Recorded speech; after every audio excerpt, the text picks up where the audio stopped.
네, 여러분 안녕하십니까? 계속해서 뉴스데스크 제주입니다. 농사를 짓는 땅은 지목에 관계없이 일부 세금이 감면되는데요. 지방세 부과 프로그램에 농지원부 현황은 포함되지 않다 보니 이 같은 감면 혜택이 적용되지 않는 경우도 있다고 합니다. 박성동 기자가 보도합니다.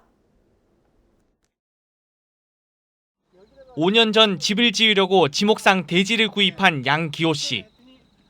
당초 계획을 바꿔 농사를 지어온 양 씨는 최근에서야 그동안 재산세를 과다하게 납부한 사실을 알게 됐습니다. 지난 4년간 양 씨가 낸 재산세는 130만 원. 농사를 짓는 땅은 지목과 관계없이 세금 감면 혜택이 있지만 원칙보다 3배나 더 부과된 겁니다. 농지원부 등을 제출해 올해부터는 세금을 감면받았지만 이미 더 낸 4년치 세금은 행정소송을 해야 돌려받을 수 있습니다.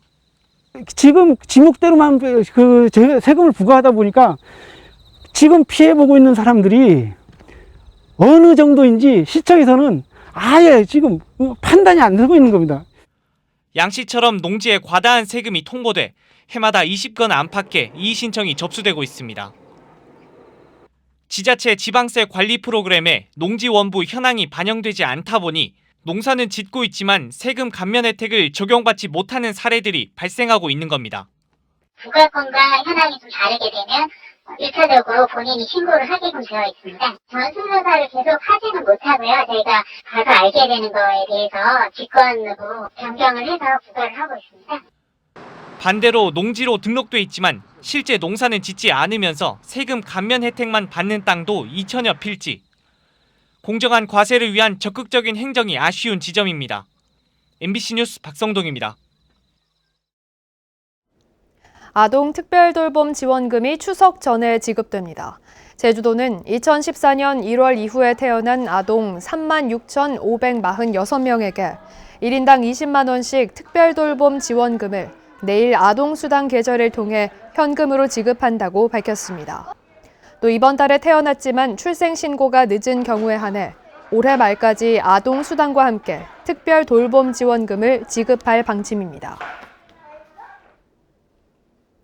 올 3분기 제주 지역 경제가 소폭 개선된 것으로 분석됐습니다. 한국은행 제주본부가 발표한 지역 경제 보고서에 따르면 올 3분기 내국인 관광객이 회복세를 보이면서 숙박업과 음식점, 렌터카 등 관광 관련 업종을 중심으로 서비스업 생산이 개선됐습니다. 반면 면세점 영업 중단과 온라인 쇼핑 증가로 인한 대형마트 영업 부진으로 도소매업은 침체가 이어졌고 제조업은 전분기와 비슷한 것으로 분석됐습니다. 한국은행 제주본부는 코로나19 피해 업체에 대한 금융 지원 규모를 1,400억 원에서 1,900억 원으로 500억 원 증액했다고 밝혔습니다.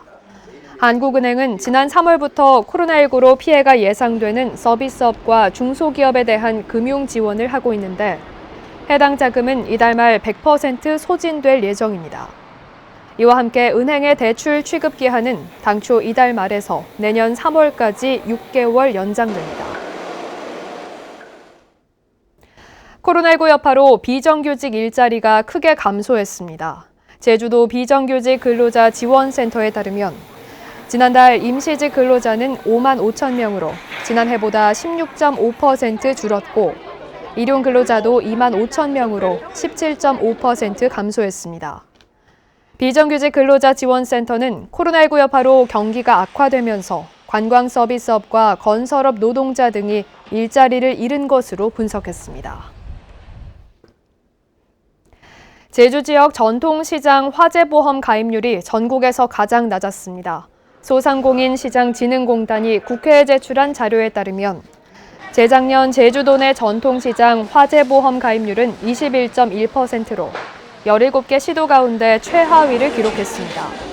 전국 평균은 50.2%로 나타났는데 가장 높은 대전은 69.2%입니다.